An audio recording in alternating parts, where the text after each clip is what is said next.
Hi, we're Hawk and we're on indiebuddy.com.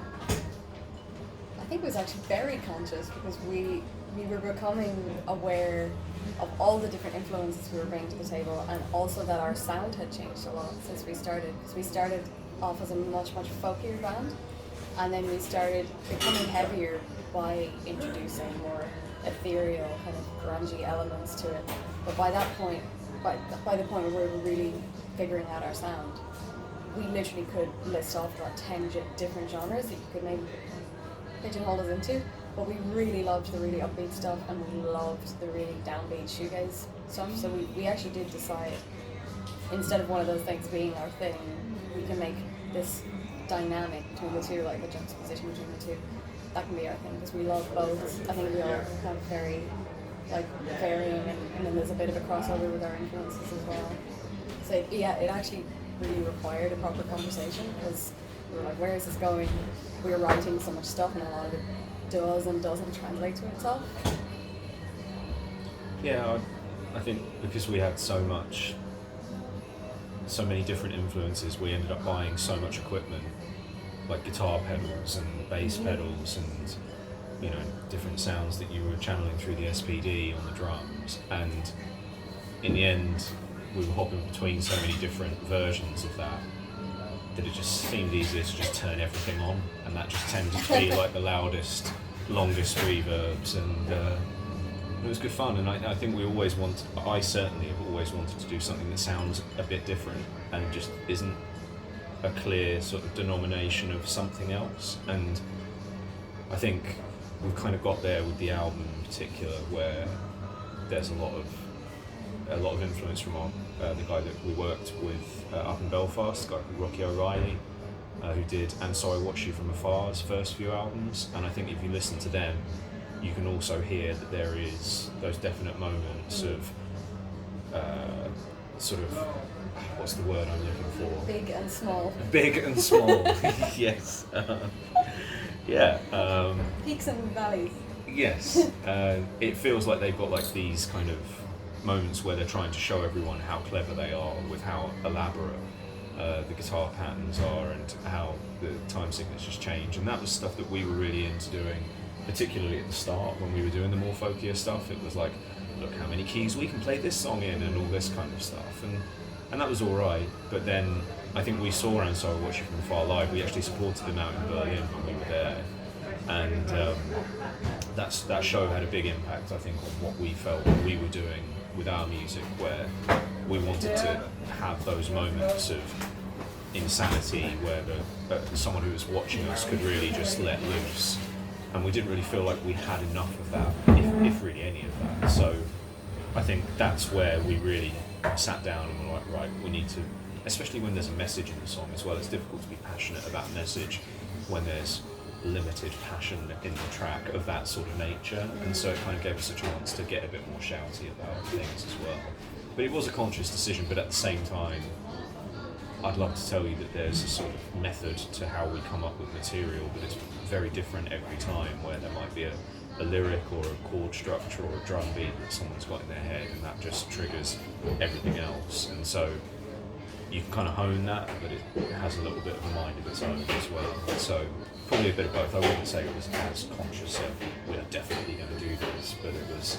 Well, for me, I mean, whenever I'm making punch, hot or cold, you just always have to remember to add cloves. That's the key, is always add cloves.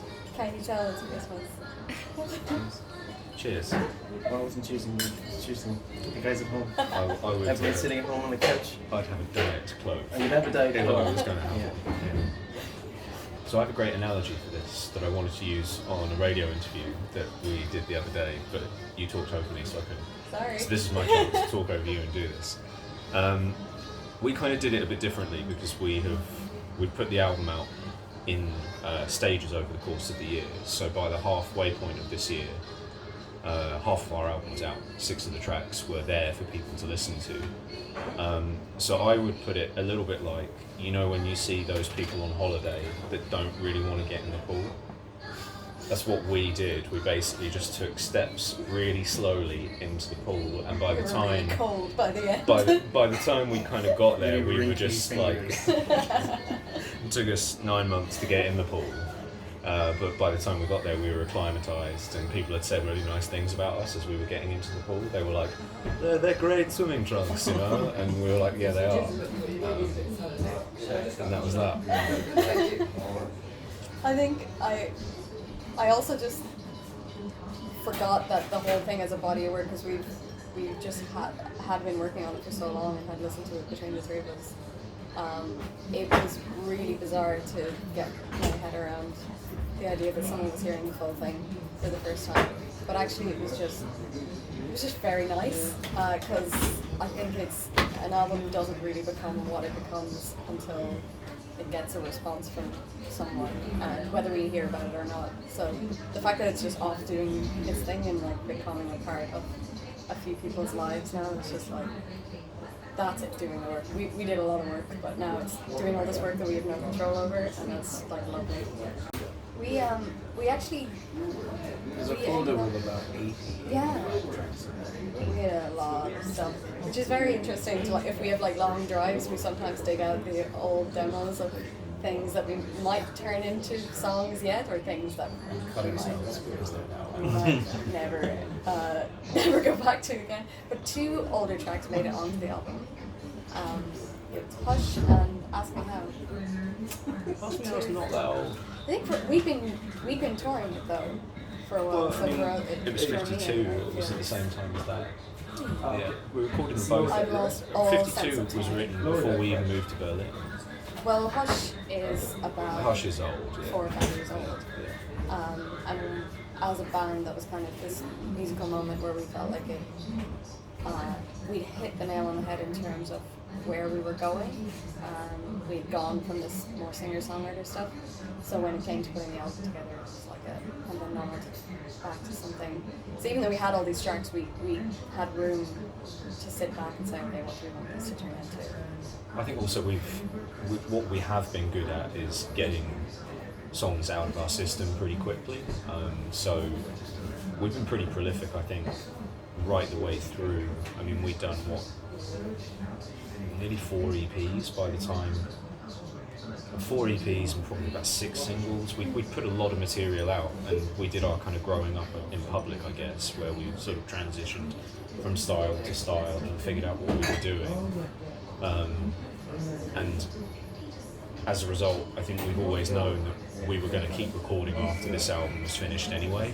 So we're probably about 60 or 70% through the next one now as well. So I think what a lot of bands do is they wait so long to put that album out that things start getting replaced on the album, but I think we always just felt this can just go on the next one, it can go on the next one, and we already had a plan of like properly getting stuck into that as soon as we were finished.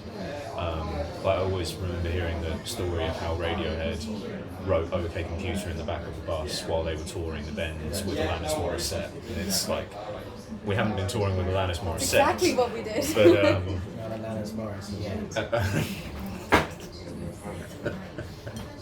that was actually really good for a change. But yeah, that was good. That was good. The further you get through that, the better the jokes get. But yeah, no, we don't have a bus either. We just have a Ford. What do I have? A Ford Mondeo Estate with a roof box. And a roof box. Yeah. So it's not quite been that glamorous, but it has been a case of kind of getting into the studio whenever we could, and putting time into new tracks. So I think we've got plenty left in the tank for the next one. Oh yeah, we have tracks that I'm already dying to play. Yeah. And it's so nice to be reminded, like, it's quite grounding, I think. When you were asking about the feeling of putting the album out there, to remember what this meant and what it still means, and like, we're playing all those album tracks tonight at the launch, and just like back to back, and actually a lot of people won't have heard them live before. I think so many bands, they end up hearing their own tracks a lot, so they have that kind of reminder with a gig like this. It's good. It's a bit of both. It's a bit of observation and just like working through the kinds of things that we talk about anyway, the things we'd end up like wasting an hour in band practice talking about, or in the car or whatever. And also things that we encounter ourselves. We're very mindful that like a lot of the things that we talk about are not our direct personal experiences as well. And that's one of the reasons we we framed the album the way we did. We framed it a lot to do with the way we communicate these days around the world, not just the fact that it's a politically divided situation that we're in, but also the fact that we're living in this system where we can pick and choose the information that we want to believe and like get behind. We're simultaneously very connected but also very disconnected because you can shout so much on the internet and we'll always find someone to back up your opinion. It's easy to become blindsided. So with all these things, there are definitely threads of stories there that I've personally encountered that I think the three of us all have in different ways, or certainly very close friends of ours have. But I think the album tackles a lot of that really personal stuff, but also takes a step back and just says like, this is hard, you really have to watch yourself and understand that like there's so many experiences and lives being affected by these like irresponsible, extreme ways of talking about politics. And one of the good example is 52, which is about Brexit, where we were actually all living in London at the time when the initial vote came through, and it was a real eye-opener of seeing politicians that we definitely didn't get behind, and then some that we kind of thought, hey, I thought I could have trusted you, but both sides of the argument were being very irresponsible with how they were making promises or just demonizing people. And it seemed there was a huge lack of concern with actually creating a real dialogue and finding out people's needs. And that's what the album is really about. It's this theme of kind of, if you just take these things at face value, what kind of message are you taking in and what kind of message are you putting out there in the world? I think the reason it probably feels like, with Brexit for example, there's no way that we assumed that would continue to drag on as long as it has over the 3 years that we've been talking about it. We thought when we finished that song, we thought, right, well, we have to put this out soon or it's going to be irrelevant, and it would be a sort of hark back, but it's not really worked that way, unfortunately. But I think what we found, certainly through putting our own music out, we started our own record label, we released now 5 artists on the label, and we've worked with a lot of independent music. And I think music is a microcosm of everything that's been going on at the moment, where we were seeing that with a lot of bands, the only people that really commented on threads about music were people that either loved it or hated it. But you weren't getting that middle ground. You weren't getting people that sort of were okay with it but didn't really feel strongly one way or the other. Those and are I think, your everyday neighbours. And that's it, but there's probably a lot more of them than there is the people that are passionately into it or totally dislike it. And I think also that shows that music has evolved now to have, it's very rare a project that is super middle of the road does very well, because it needs to target a certain audience to resonate and kind of get through. And politics has kind of got like that as well. You look at right-wing politicians, there's no way a Donald Trump, well, I mean, I'm not talking from experience of 30, 40 years ago, but it feels to me that if Donald Trump had said a lot of the things he'd said in even 10 years ago, would he have really been a legitimate candidate for president? But now you can say that sort of stuff because there's your audience. Your audience is there. It's been absolutely defined who those people are through sort of, the use of data, the use of internet and social media, tracking and all this kind of stuff. And music kind of got there first. Well, not maybe first, but certainly it felt like we were there ahead of politics in terms of using that kind of information to try and track where your audience was and all this kind of stuff. And now you're starting to see that used in different formats, and I think the same effects that we were feeling frustrated about in terms of the polarization of, I love this thing, I hate this thing, and that being the only voice you heard about music you really cared about. It's now stretched and moved into, or maybe it was always there and we just didn't see it as clearly, but it does feel like what we were frustrated about at the time of writing the tracks, sort of in more niche ways, has become a massive issue just everywhere now. And it doesn't seem to be going anywhere. And that was what we were worried about when we were writing the songs. And I think now we're more, like when we think of songs that we're sort of finishing now, it's much more about the effect that is having on people, rather than the fact that it's happening in itself. and that's where the sort of mental health kind of crossover comes in, because we've experienced and seen from afar that this sort of stuff doesn't end well for a lot of people out there, particularly in our circle of kind of creative people and musicians. We were talking a lot about music schools like BIM and places like that make it easier, but the fact that every piece of music that you do has to be ready for an audience straight away for you to participate in the music world, that actually means that immediately you're getting feedback on what you're doing. And I know when I was coming through as a musician many years ago, it wasn't like that. You know, you had a peer group of people that were sort of checking what you were doing from a much more, you know, layman standpoint. They weren't all musicians, but now if you're in BIM, you know, you really have to be sure of what you're doing, and I've seen it cripple a lot of people musically, but the same sort of thing happens politically, sociologically, where if you're not exactly 100% sure of what you believe and what you think, someone is going to jump on you and say, that's not the way it is, and then immediately you're like, right, well, I'm just not going to say anything anymore, or you get sort of marginalised and kind of radicalised to the point that you're either super left or super right about this or the other, and there doesn't really seem to be a legitimate voice, and I think that is something that would confuse a lot of people. But that's, I can't even remember what you asked now, and I've probably gone on to it. Remember when we used to play this game? I do, that was simpler times, simpler times. You just like take a break and do that for a couple of minutes. Yeah, that sounds like fun. Some like lost footage. Edit in and out. Oh, that was good. Poor. No, I'm tired. I'm gonna go for 3 and win. So what was it you were saying, when you try and you fail, you should just give up? Give up. Yeah. Great. No, I Moral don't of the think story. so. No good anymore. I've lost my That touch. wasn't very good. Ow. I banged my hat. That's a hard question. Is that question?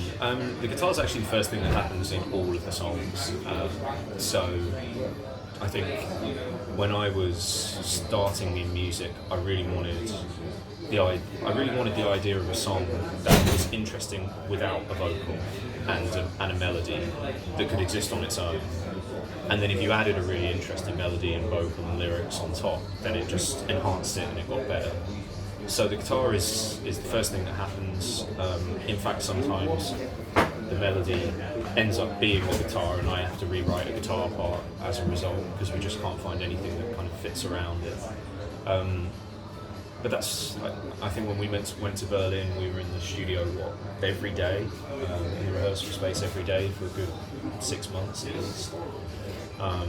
Just figuring out pedal boards. I think at one point I'd actually got 2 different pedal boards to kind of create those sounds, but I've since downsized due to my shoulders giving up on me, dragging those things around. But yeah, it certainly helped us getting in with Rocky as well, up in Belfast, because he understands guitar, and I'm not saying that the previous people we worked with didn't, but they very much took the guitar at face value, whereas Rocky was like, right, this is how we can make this even better.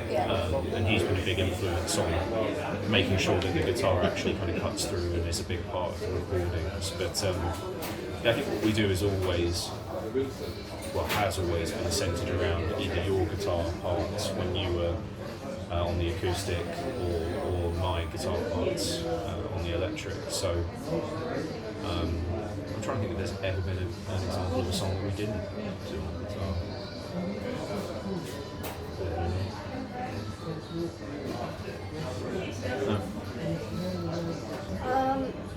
I think I was given a lot of opportunities growing up to try just to say yes to different hobbies in terms of music. So I did choir, I did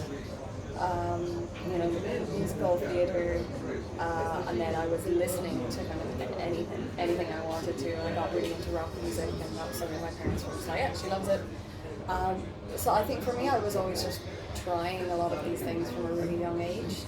And maybe it's an unusual combination, because I was so into rock music, but I also had this real like nerdy choral music background, and I didn't really need to train them to go together at all. In fact, I didn't even realize they could go together until we started building our sound. I think what happened was really when we started exploring getting louder as a band, being this guitar band, it kind of forced the range that I had to use down.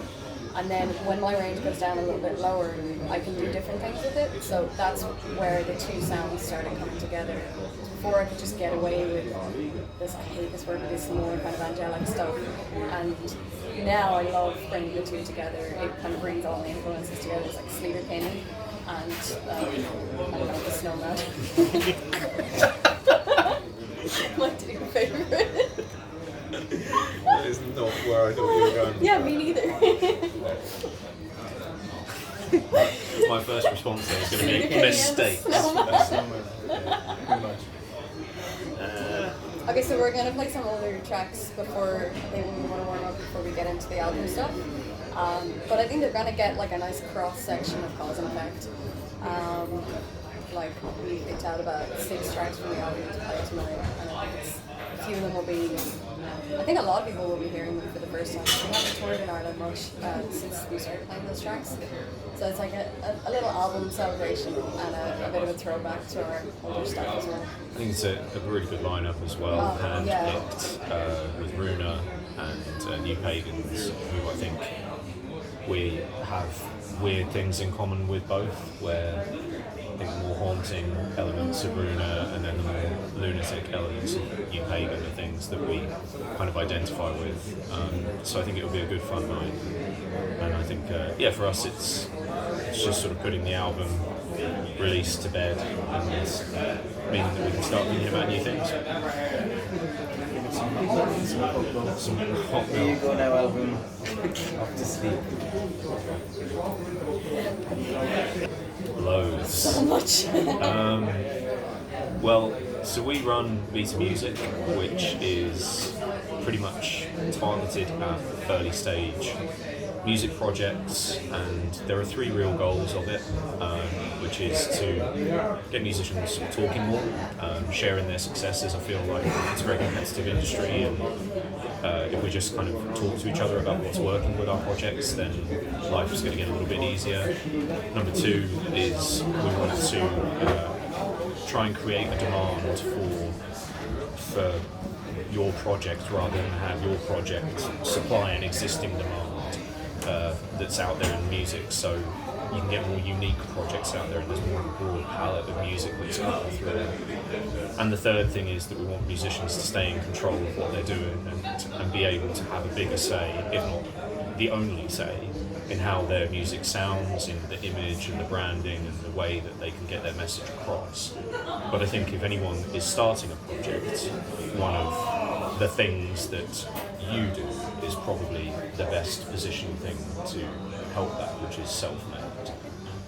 So I run Self-Made with an artist called Joanna Bain, and it's a non-profit project. Basically, our aim is to get musicians in a room together of various levels and to lift the lid on how a music career comes together, and to do that through artist voices. So, I mean, we put on workshops, we put on panels, we put them on in Dublin, and we're trying to get out around Ireland more often. So definitely my somewhat self-serving advice would be to come along, but if I could translate what we do into a piece of advice, it would be get in a room with artists who are maybe struggling with the same things as you, or who have done it before, and trust me, a lot of them will be happy to get back to you and share their knowledge and talk about it, because there's so many elements to a music career, and none of us, maybe some of us were born naturally inclined to pick up guitar. None of us were born to also manage ourselves on our own, also be great at putting emails together to contact bookers, also manage our finances, or understand social media. I was actually born a chartered accountant. Yeah, we were That's the really lucky exception. when we found some. Holding a calculator too. And a budget. But yeah, like if I don't think you guys know what chartered accountants are. They eat burritos. They eat burritos. That's what they do, yeah. that's how I would translate self-made into a word of advice. Just don't struggle alone. Get together and figure out what you're good at, and find people who are good at what you're bad at. See if you can work something out together. Well, we've just moved to Dublin, and this is our first show since we've been here. So settling into a routine here is like still my number one priority, has been since we got here, and it's been absolutely lovely. But no, we've been up and down to Rocky again over the last 6 months. We've been recording, and we're making like big plans for next year as well. I think like really getting ourselves out there in Ireland is a big plan for us in 2020, because we've always been kind of an Irish band, but like not living here, and just made some amazing friends and connections. We love the scene here. We've just always been dipping in and out, and we want to embed ourselves in it now, and really grow Cedar Records as well. Well, thank you very much. Yes, thank you for coming up and chatting to us. Yeah.